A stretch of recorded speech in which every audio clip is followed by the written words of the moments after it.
Čaute, vítam vás pri novom videu. Dneska to bude pokračovanie v renovácii so 69. Sľúbil som vám skôr video, ale bohužiaľ elektrika ma brzdí, ale domontoval som tu tí závažia, ako som hovoril. Ďalej som títo závažia už namontoval. Takto sú tu pekne, aj takto reťazky som si dal dopredu.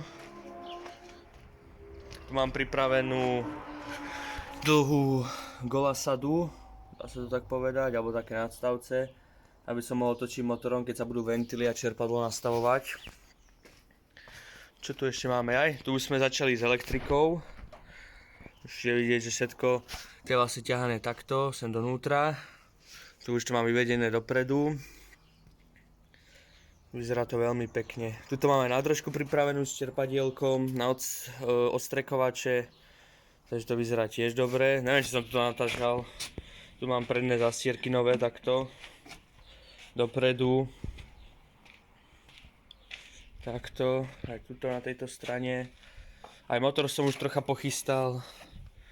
Som počistil tiež. Také základné. Tuto som ďalej namontoval na tie páčky. Tieto mechy. Tu sú prišrobované. Malo by to byť asi nad tým, ale ono to zase nie je tak dokonalo spravené. Tuto už mám prístrojovku nachystanú. Nech to je tiež popripravované, aj sa tam už zapájalo. Vzadu máme SPZ-ku namontovanú a zastierky. Dajú sa aj sklopiť, ale nebudem to robiť, lebo je to na dve veci. Aj tuto. Motorky sú tu nachystané už, svetla vzadu budú takto, taktiež ešte sem pôjdu, sem pôjde aj kamera dozadu, druhá pôjde tam hore sa mi zdá, tam. Vzadu na hydraulike som kúpil nový tretí bod, ten už je nachystaný, aj záväz, za 50 € som zohnal, to je nejaké číslo, 3413, podľa mňa to bolo nejaké označenie, že kto to mal na traktori kedysi. Aj agrohak som už dal na tieto reťaze. To všetko funguje ako má. Aj tuto som dal tú stredovú reťaz, nech sa mi ramena nehýbu. Takže vzadu to už budeme mať skoro kompletné. Káble dozadu vlastne ťahám takto spodkom. Všetky káble sú ťahané v ráme.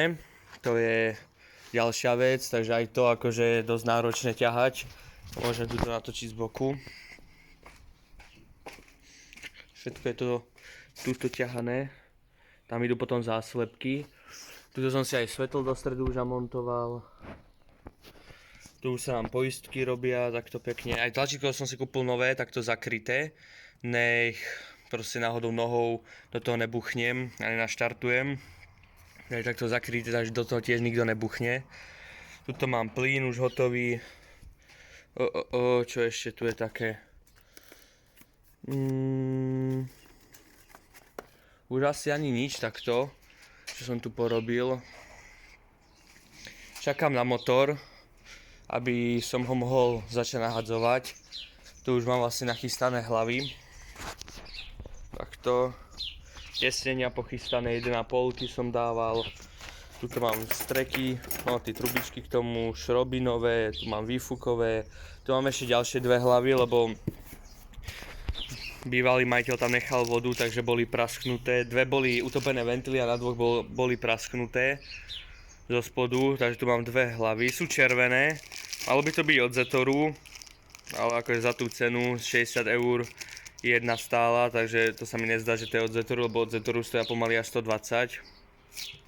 A tak vyzerajú byť dobre. Toto mám ešte z oktobra, títo dve hlavy.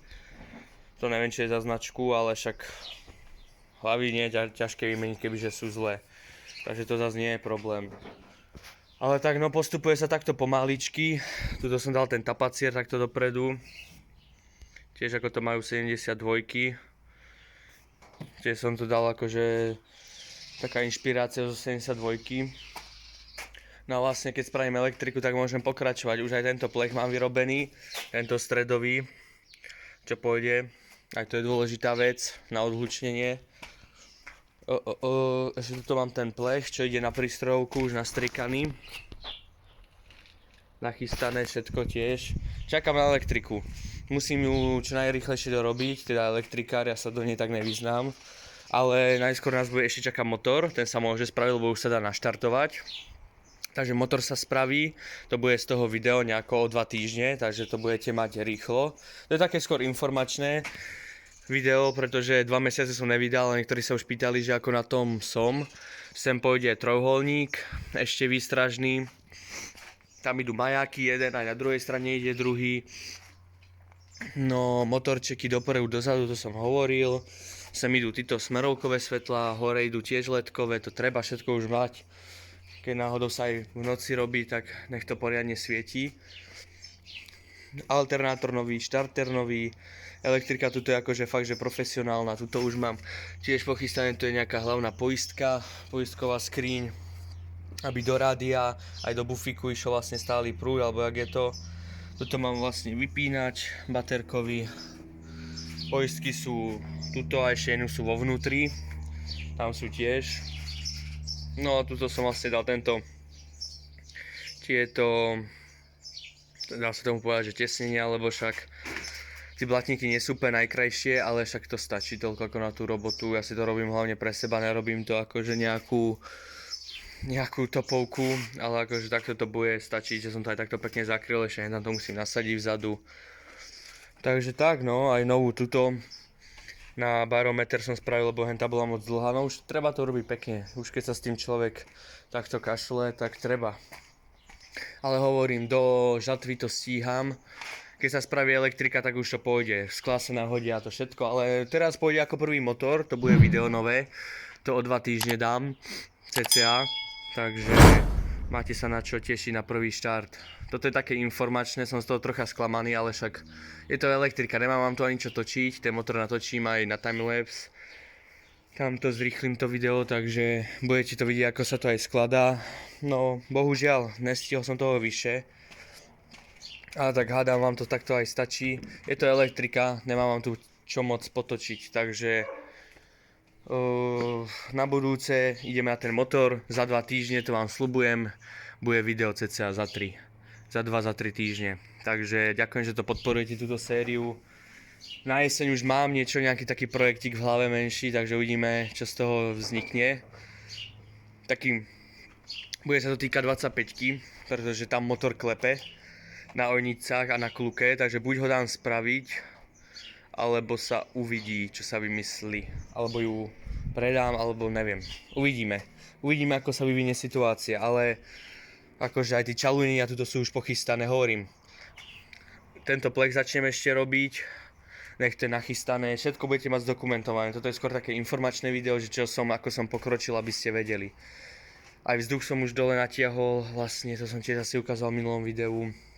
Dobre, nebudem to obkecávať, vidíme sa pri motori, tak za tí 2-3 týždne, takže majte sa veľmi dobre, pekne a zanechajte like, odber, koment a vidíme sa o 2 týždne, o 3. Ahojte.